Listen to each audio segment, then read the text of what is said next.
Artemis 2 মিশনের তৃতীয় দিনে প্রথমবার ওরাইয়ন ক্যাপসুল থেকে তোলা পৃথিবীর নতুন কিছু ছবি পাঠিয়েছেন নভোচারীরা। শুক্রবার নাসা নভোচারীদের পাঠানো এসব ছবি প্রকাশ করে। নাসা জানায়, মিশনের কমান্ডার রিড ওয়াইজম্যান তার পার্সোনাল কম্পিউটিং ডিভাইস ব্যবহার করে এসব ছবি তুলেছেন। এদিকে শুক্রবার হিউস্টনের জনসন স্পেস সেন্টারে আয়োজিত সংবাদ সম্মেলনে মিশনের সবশেষ তথ্য তুলে ধরেন নাসার শীর্ষ কর্মকর্তারা।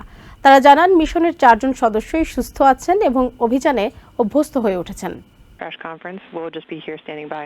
চাঁদের উদ্দেশ্যে যাত্রা করা আর্টেমিস 2 মিশনের তৃতীয় দিনে শুক্রবার প্রথমবারের মতো ওরায়ন ক্যাপসুল থেকে নভোচারীদের তোলা পৃথিবীর কিছু ছবি প্রকাশ করেছে নাসা। মিশনের কমান্ডার রিড ওয়াইজম্যানের তোলা এসব ছবির একটিতে 2 অরোরা এবং পৃথিবী সূর্যকে আড়াল করার পর জোডায়াকের লাইট স্পষ্টভাবে ফুটে ওঠে। অপর একটি ছবিতে দিন এবং রাতের মধ্যবর্তী বিভাজন রেখা দেখা যায়। নাসা জানিয়েছে, শুক্রবার নভোচারীরা মহাকাশে নিজেদের দ্বিতীয় পূর্ণদিন শুরু করেন। মিশন কন্ট্রোল থেকে বিশেষ সঙ্গীতের মাধ্যমে ঘুম ভাঙার পর নভোচারীরা দৈনন্দিন রুটিন ও অন্যান্য কাজকর্ম শুরু করেন।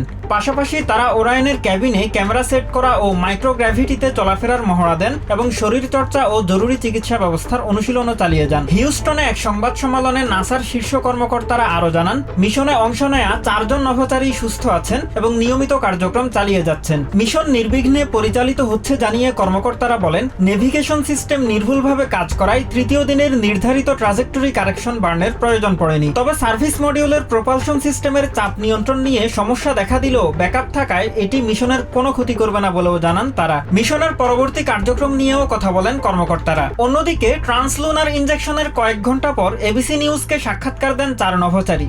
এ সময় মিশন নিয়ে উচ্ছ্বাস প্রকাশ করেন তারা। সাক্ষাৎকারে নভোচারীরা মিশনের নানা অভিজ্ঞতা তুলে ধরেন। শীঘ্রই খুব কাছ থেকে চাঁদকে দেখার জন্য উন্মুখ হয়ে আছেন বলেও জানান তারা। Mahmudul Hasan, TVN 24 news desk.